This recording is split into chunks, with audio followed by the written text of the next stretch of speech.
Brother, I'm going run a wild Hulk Hogan. If all I get's a moment, I'll make sure it's an explosion. Cause lately I've been seeing stars, trying to kick out on this short court. But it's no holds barred, middle fingers like I'm Stone Cold. What is up, ladies and gentlemen of the CWC? And I'm going to surprise you with a third episode this week, as we had No Mercy just ended as I started recording this. So let's clean up some housekeeping. I know I said on the prediction show that I was going to live stream and all of that stuff. So let me clear this up. I test ran the live stream on Friday Night SmackDown. And what I realized was, when there's no conversation, there's a lot of dead air space. You know, while I'm watching the match, I'm not the type of person that's going to narrate every match. That's just not what I want to do. And so when there's not a lot of conversation going along with the live stream, it does sort of, it doesn't flow the way that would be entertaining for someone to watch, right? And so for that reason, I'm gonna cut out the live streams for the time being. Once we grow this to be a bigger audience, once we get a bigger audience who will watch the live streams and interact with it, then that's definitely something I want to move into doing, because I do think those are fun to do, but they're only fun if there's people there to interact with, and so. We're just gonna run these like I've been doing with preview shows and review shows. So let's go ahead and dive on in to NXT No Mercy. Just before we dive in match by match, let's just give a general overview of the show. Let's give a general overview of the show itself. Oh boy, this may be the best premier live event WWE has put on all year. I don't want to make a definite statement of this is, but I'm going to say it may be. Just like we're going to talk about match of the year here in a minute. I don't think we can crown something as match of the year when there's still 3 more months left. And really 2 more full. You know, we really have till through December 9th of deadline. And personally, in my criteria, match of the year has to be on a pay-per-view or premier live event, unless there's just a really good banger of a match that happens on television. But a lot of times TV matches have commercials in between them. That's sort of right. So you can't put on a match of the year on a TV show, and if you do, that means your premier live events, your pay-per-views aren't good, right? Your best matches should be on the shows that are essentially commercial free, and you don't, cutting in and out of the match itself on TV ruins the flow for me, right? So when I look at match of the year, the only matches I consider are premier live events or premium live events and pay-per-views, and so we're going to talk about match of the year, and there's going to be some people who are going to crown one of the matches tonight right now as match of the year. I understand the argument, and we'll talk about it, but I just don't think with 2 more months left of wrestling that we can crown anything an award yet. That's why I don't know if I've explained how I'm going to do my awards. I always do end of the year awards, or have been since I've done this podcast. Did it last year, and we'll continue to do it. They will be done, I think the 27th is the last Wednesday of this year. So that is when my awards will be handed out. I will literally wait as long as possible to hand out, these things. I'll announce the categories as we get closer to those dates. I feel right now we just can't lock in on a match yet, because there could be something next week. There could be something, at Crown Jewel that outperforms. I also think a lot of times in the moment we think something is match of the year. Now, I did go on Twitter and say this match probably will be match of the year. I claimed it as match of the year, and I'll die on this hill, right? And that was in the moment, but I want to give sort of the respect to the rest of the matches. I've been keeping a tally all year of matches that I would consider match of the year. And we're going to go through that at the awards that I do on the 27th of December. But let's dive into No Mercy. We'll start with the pre-show match. Kalani Jordan versus Blair Davenport. I'll say this. Kalani Jordan, fantastic. She did a really, really, really good job in this match. Davenport won, which should have been expected. But what Jordan did was make a name for herself as she goes into the what's it called, the women's breakout tournament that they're going to do, and they've announced the competitors. So we're going to talk. We'll talk about them here at the end of this review. I thought this was a very good match. Now, if you didn't watch the pre-show, you probably didn't see this. It was a pre-show match, right? And it wasn't anything spectacular, but it was something it did what it accomplished. Gigi Dolan and Davenport continue their feud, and Kalani Jordan was able to get herself over with her impressive ring ability. So again, nice match. I'm not going to rate anything yet because I don't think it's fair to rate these matches and not rank anything else. But starting next year, starting in January of 2024, which I believe the first PLE will be Royal Rumble, unless NXT does something. But all PLEs, I will have a ranking system for, and that is basically how I will determine pay-per-view of the year, right? That makes the most amount of sense.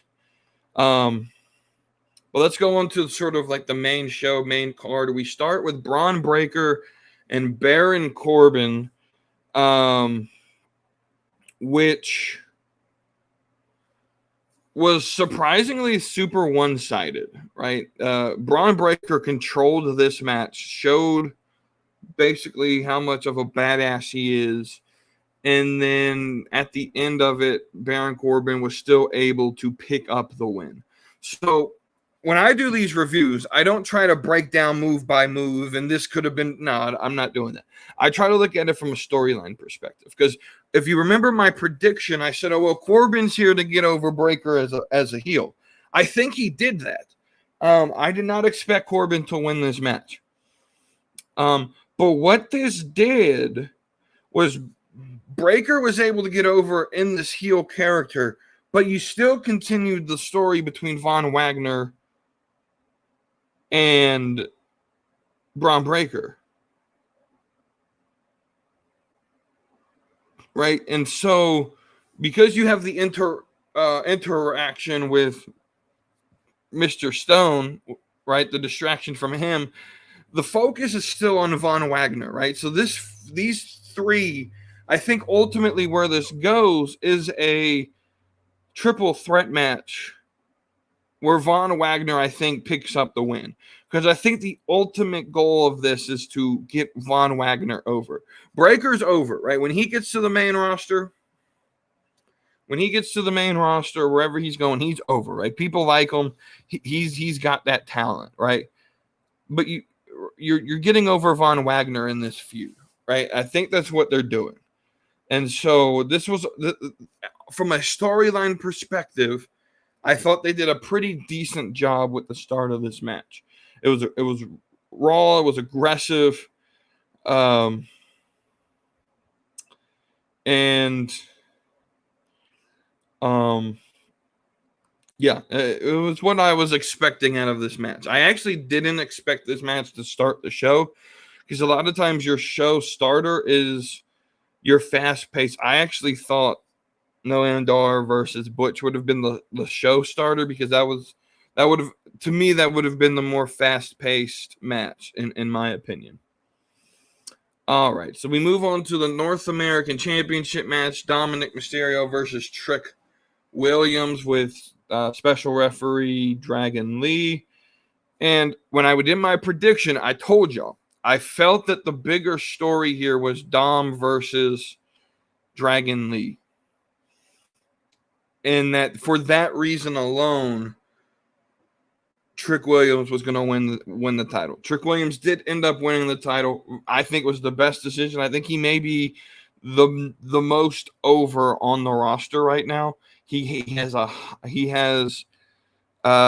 least for NXT, he has a large fan section. Whoop that Trick chants every time his music plays, and then you can focus on Dom and Dragon Lee. Rather, if it's on NXT or if it's on the main roster, which I believe it's where it's going to go, because Dragon Lee has been on the main roster here a lot recently. I do wish, though, can we keep them in NXT for another month? Please. Because Halloween Havoc, they announced, was going to be the 24th and the 31st. Going to be a 2-week event in October. I just want to see Dragon Lee and Dominic Mysterio at Halloween Havoc, and sort of a play on Eddie versus Ray. What was it, 1997? That's my favorite match of all time. And so I think I would just like to see that because Dragon is sort of the representation of Rey Mysterio, Dom the representation of Eddie. I think that would be a fun little nostalgia moment that you can add into Halloween Havoc. But a lot of this feud will probably be on the main roster. However, with Trick Williams winning, it was fairly obvious what the championship match for the NXT championship, if things go the way we think they would, right? And we'll get to that result here in a minute. I really liked this match. But here's a question I had while watching it. It was a question that I had, and that is, at points during this match, there was a "We Want Mommy" chant. Is Dominic Mysterio sort of like stuck in this idea or this he's stuck in this sort of part of this story where if he went out by himself, I don't think he would be as over as if he had Rhea Ripley with him. And I feel that that's going to sort of put him in a box because eventually this group's going to separate, right? I don't see this lasting very long, maybe another year at most. So when Dom is by himself and he doesn't have Rhea Ripley around him, like, what is he going to get the reaction? Because he's very good in the ring. Like, I think a lot of people shit on his in-ring ability, but he's very good in the ring. He's getting better on the mic, and as a heel, he just plays it well. But is he sort of like wrapped around the finger of Rhea to where like he needs Rhea to get the reaction? I that's just a question that I sort of wondered during this match. Two very good matches. They were your average match. Like, this is what you would expect out of this match. Came out of it, right? It didn't carry anything, but it told the story. It moved it along. So when you're looking at matches itself, right, if you're going to rate the show based on the matches themselves, okay, these may be like C minuses, right? But to me, they told story. They're going to continue story. And so to me, that's how I look at it. It's not a letter grade. It's more of, do you continue the story? Yes or no. And if you do, then I'm happy with the match. And if you don't, then I have questions. Right? So I was happy with that match. The next match, the NXT Tag Team Championship. What a match this was. Just some notes that I mentally took of this. Bronco Nima and Luchin Price. I don't actually know his name. Out the mud. Were First, they were really good, but they were protected. They were put in positions to where they looked good, right? And that's why I think their first PLE match was the Fatal 4-Way. They didn't have to carry a match. They didn't have to run the full 20, or I don't even know how long it was, but they didn't have to go 10, 15 minutes by themselves. And they were super protected in terms of, we're going to make you look good. And as long as you hit your spots, do your thing, you'll be fine. The Creeds did what the Creeds always do. Julius Creed is a beast with some of the stuff he does in the ring. I don't know what the feeling was that I had that Humberto Carrillo and Angel Garza was going to win. I had that feeling in my stomach. That was my prediction. It didn't come true. I wish they actually had more opportunity in this match, because I felt that they had a lot more to show to get themselves over in this division. I feel like they focused a lot on Stacks, Tony D, and the Creeds like they always do. And I wish that Garza and Carrillo have the most experience in wrestling than any of these superstars. And I wish that they were able to showcase that ability. The Don, I don't know if it was a worked injury or if he's legit hurt with the knee. If it's a work, he did it. He played it off fine. Hopefully it's a work. It's not serious. But the family gets the win. They pin OTM. I think they pinned OTM. I actually don't remember. I don't remember the ending of it. But they did retain. Very, very good. And OTM's presentation of this GTA style presentation is fantastic. And so I think it did what it did. There was another video package for Brian Pillman. I can guarantee you it's Brian Pillman Jr. now, because at the very end, the reflection of him is shown in the little smoked out screen. If you look close enough, it is him. So it is going to be Pillman. He is going to be making his way to NXT. I think it's where he belongs. Just to get his name around. Plus, I think, I think he'd fit better. He'd fit better down in NXT. I'm be completely honest with you. We move on to the next match, the Heritage Cup match. This was a lot better than I thought it was going to be. Now, I didn't get the result that I wanted. I wanted Butch to win. Noam Dar did win. He did win in the full six rounds to get the pin after Gallus got involved and attacked Butch. This sets up a storyline, right? This sets up Butch and Tyler Bate versus Gallus next Tuesday, which then will... I asked this question in the Discord. Would this transpire? There's rumors of Gallus moving to the main roster. Could this transpire to the main roster with a Brawling Brute versus Gallus feud? And I think that would be interesting. But the storyline was definitely told. I thought this was a really, really good match. And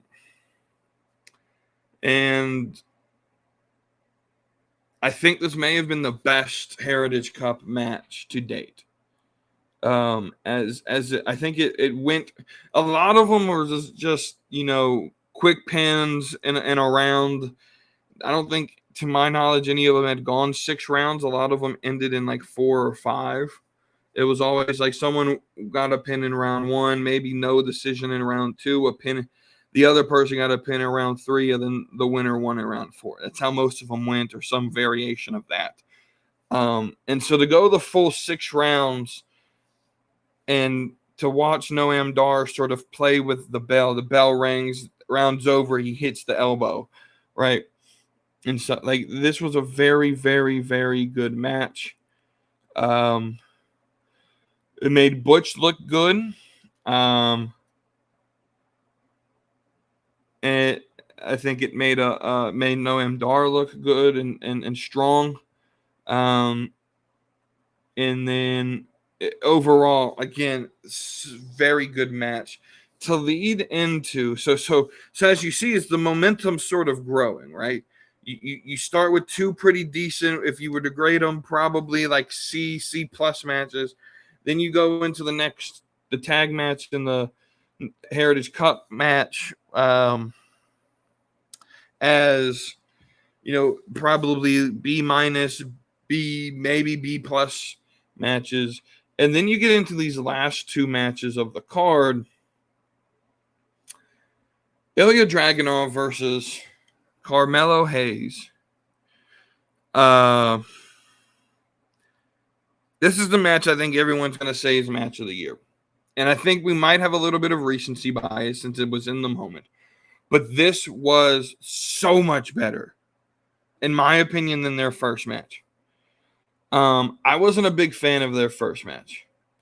I'm reading this review from Bleacher Report, and they're writing that this was one of the best matches NXT has ever produced. And they then said it was NXT's match of the year. I could see it being NXT's match of the year, absolutely, but I'm looking at match of the year as all of wrestling, and I think this has to be a candidate, but I don't. Again, I think it's too early to lock it in gold and bolt it down as this was match of the year. This was what you want in this feud. This was what you wanted in this feud. It showed resiliency on the behalf of Carmelo and everyone else. It showed the physicality in Dragunov being able to go as far as he needs to go to win. Both people here, right? This was such a good match that no matter who won, both looked like superstars, right? And that's what you want out of your matches, right? You don't want to have someone look bad in a match. Like, both of these came out better looking. Like, I believe both of these people are big money superstars in the future because of this match, right? No matter the result, right? Dragunov, probably you could say, needed the win more. Because, I mean, he's established himself as like a main event player, and if he was going to stay in NXT, he needed the gold. There was nothing else for him to do down there. And so I got to say this. I've sort of been saying all year that Gunther has been the best wrestler of the year. I'm now questioning if I want to make him my wrestler of the year. Right? Dragunov has sort of secretly shown up and proven himself week after week after week, PLE after PLE.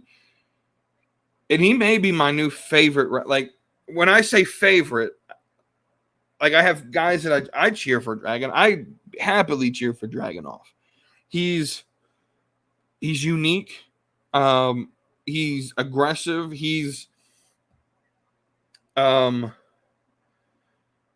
this is probably going to get me in trouble. He's what John Moxley wishes he was, right? Because Dragunov doesn't have to take his level of extreme to a level of stupidity. Like, Moxley, in order to get over, Moxley has to stick barbecue skewers through his head. Dragunov doesn't. Dragunov just has to. He's extreme in his own way. He's aggressive in his own way that I appreciate and that I enjoy. And yeah, I just saw this match, by far the best thing NXT has put out. And there's a question, out of all of wrestling, is this the best match of the year? There is a question. There's a case for it. I know a lot of people are going to say lock it in gold, seal it. We're going to put it in the vault. That's match of the year. I'm not willing to do that. There were so many good moments in here. And it's definitely a candidate, and it's a strong candidate. It's definitely up at the top. Like, I was looking at my list. I was looking at my list of potential match of the years. And when I'm looking through here, 7, 8, 9, 10, 11, 12, 13. That one's now number 14 on my list. So I have 14 matches, and there may be a 15th. I'm still contemplating the main event of this show if I want to put it on this list. We'll talk about that in a minute. But as of now, there's 14 matches on this list, including Carmelo Hayes and Dragunov tonight that we saw tonight. Of those 14 matches, 2 of them include Ilya Dragunov, and 2 of them include Carmelo Hayes.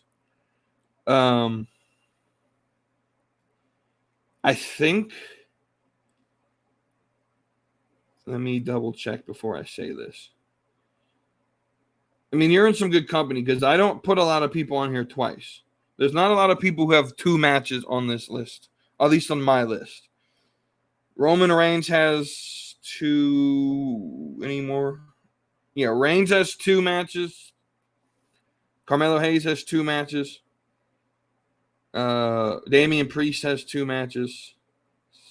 Sami Zayn's in 2 matches. And then Dragunov is in 2 matches. Right? But you're not going to get anything like, yeah, right. And I don't know. Dragunov may be the best wrestler in the world right now. Like, I'm honest. I honestly mean that. Ilya Dragunov may just be the best wrestler in the world right now. I would say Gunther and Dragunov are my top 2, without a doubt.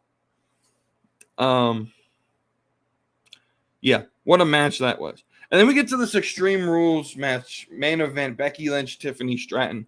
So much better than I thought it was going to be. Right? You have now here's the thing. You put them in an impossible situation to live up to. Right? You come out of probably the greatest match of the year for NXT. Right? And you come out of that, and these 2 come in, and they have to follow what might be the match of the year. Right? They have to follow this. And in doing so, they put themselves as a potential candidate. It's not on my list yet. I'm still contemplating if I want to make it on the list. It was very good. So much better than I expected. If you remember my preview prediction show, I worried about if Tiffany Stratton was able to handle this type of match. Like, we knew Becky Lynch was. Now, listen to Becky Lynch. In the month of September, Falls Count Anywhere match, I think that was with Zoe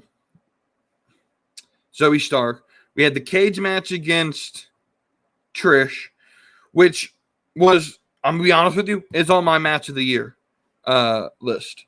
The match against Trish. Now, it's probably not going to be match of the year, but it's on the list as a potential candidate.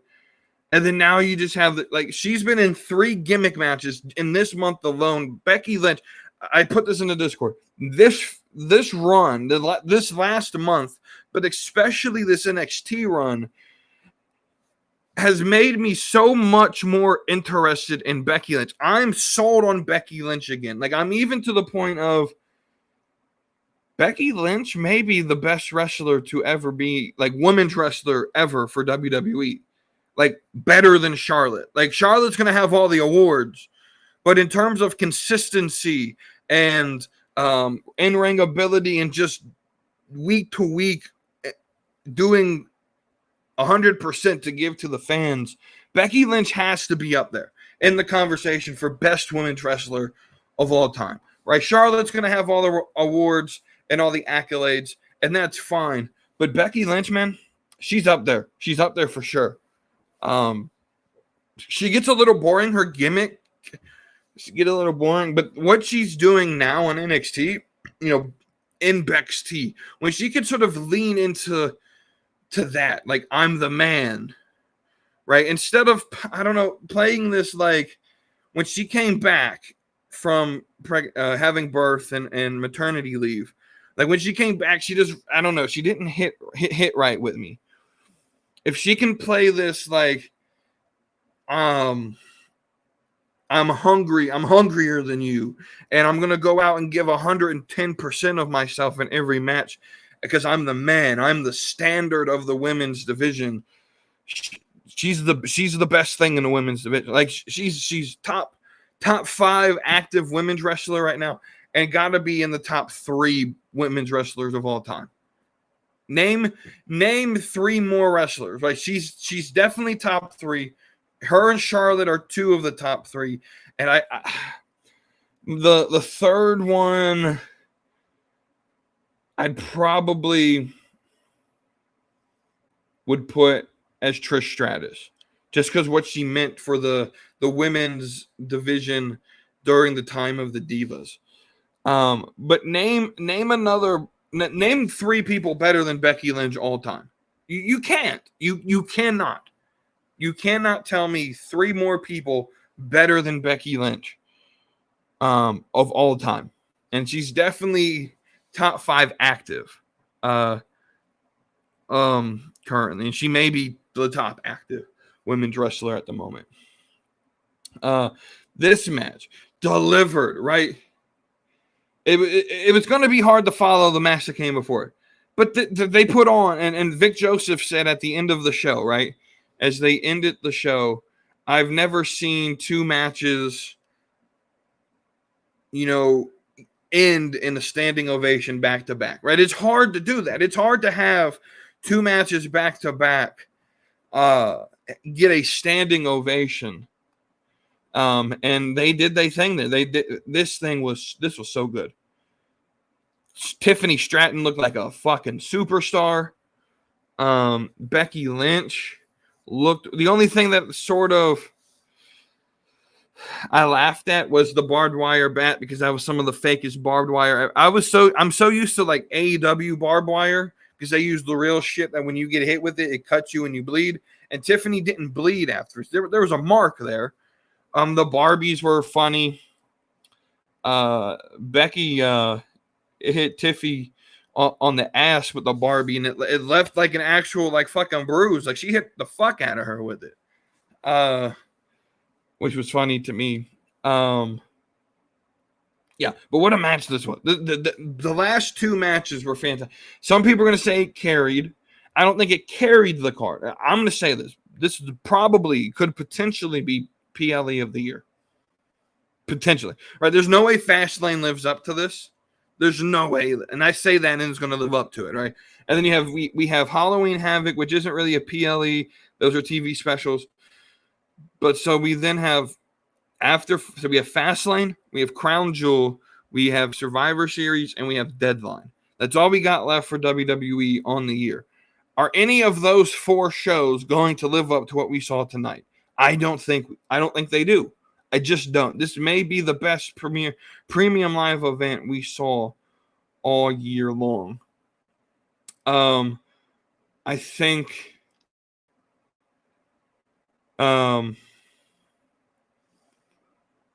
we got to give this a really, really, really good, again, I'm not going to rank it, but like I said, probably best PLE of the year. I think the only thing that could come out above it is WrestleMania Night 1. But when I grade WrestleMania, I don't say, Night 1 and then Night 2. They're the same event. So when I think WrestleMania, I think of the full card mixed together. Like they're not two separate events. It's one event that I grade. And so because Night 2 sort of lacked, Night 1 lacked some stuff, and it was really, I don't know, it wasn't the best, right? So that brought WrestleMania's grade down. So I think this may be PLE of the year to me. So we're going to end this with the women's breakout tournament. We're going to break down these names. Some of them you don't know. There's two that I don't know, and then some of them there's three that I've never seen, and then some that are known, been on TV recently, and we have one return that I'm super excited about. So we'll go in the order they were announced. So we got Jakara Jackson, Miss Jackson. She is going to be pretty good in this tournament, I believe. So you got Miss Jackson. You got Carmen Petrovic. I've never seen her before. Don't know if she's good or not. I'm sure she's probably been on Level Up. I just don't watch it. It's on Peacock after SmackDown, and I just honestly I forget about it every week. I forget about it, but I might end up start tuning into that, to be honest with you. Then we have Lola Vice. We've seen her. She rolls with Alexa Lopez. We have Jada Parker. This was the name that was just trademarked. I've never seen her wrestle. I know she was at some live events. If she's getting her name trademarked, and then like 2 weeks later being put on TV. They're pushing her, right? Jada Parker may be a name to look out for. I don't. And then we have Issy Dame or Issy Dame? I think it was pronounced Dame. I don't know who she is. You have Danny Palmer. You have Kalani Jordan. And then our return that I'm super excited for, Ariana Grace. And if you don't know who she is, she's Santina Morella's daughter. She was catching her stride, and then she ended up with a knee injury. Sometime at the beginning of this year, late last year. Early this year, late last year. I don't remember when she got hurt. But if we look at these names, there's only two that I can see winning this, and that's Lola Vice and Kalani Jordan. Now, there's always going to be that surprise name. I think that's going to be Jada Parker. I wish they brought out an actual bracket so I could break it down. But my assumption right now is it's going to be Lola Vice versus Kalani Jordan in the finals of the tournament. That's my assumption. Now, the only way Lola Vice, I think she's going to actually be the winner. But the only way she doesn't win is if Roxanne. If Roxanne gets involved with the story that they've been telling, that could potentially cost Lola, or if the matchups just don't work. That's why I want a bracket, because matchups are important to pick a winner. But I'm saying offhand, Lola Vice or Kalani Jordan are going to be the winners of this breakout. One of those two will win the tournament. Issy Dame, Petrovic will probably be first round exits. One of them probably to Jada Parker. Miss Jackson's probably gonna. I don't know. I'm sitting here trying to think like what the bracket could be. Lola Vice is probably gonna get Petrovic or Dame as her opponent, and just destroy them basically. But yeah, that's where I feel about that tournament. I think it's always the breakout tournament's always a good moment. So I think that's going to be fun for the next it's 8 people. So it starts Tuesday. So we'll probably be 4 matches in the that'll probably take us to deadline. The finals will probably be the week before deadline in December. I don't think it'll last that long, will it? Because it'll probably be 2 matches Tuesday, 2 matches the week after. That's round 1. Round 2 is just 2 matches, so we'll probably be done by the end of this month. Probably at Halloween Havoc. We'll finish at the end of next month. Yeah, that's probably where I see it happening. And if I remember correctly, the winner gets an opportunity at the Women's Championship. I could be wrong. But that's how I assume it's going to play out. But yeah, that's No Mercy. Let me know what you guys think. And as always, like, share, subscribe. If you're listening to this on podcast networks, subscribe or follow. Hit any notification bell to get notifications. And last thing is if you go to slappingmeatwrestling.com, that is where the Slapping Meat Wrestling Podcast merch is located. Again, that's slappingmeatwrestling.com, slappingmeatwrestling.com. Use code WE2DEEP for 10% off the order. Please leave us a review on these podcast networks. Send your comments if you're watching on YouTube. Like, share, subscribe. And then click the link to join the Discord. I think I covered all the bases there. Thank y'all for listening and watching again, and I will see you guys on Wednesday. Brother, I'm going, run a wild Hulk Hogan. If I like get some more.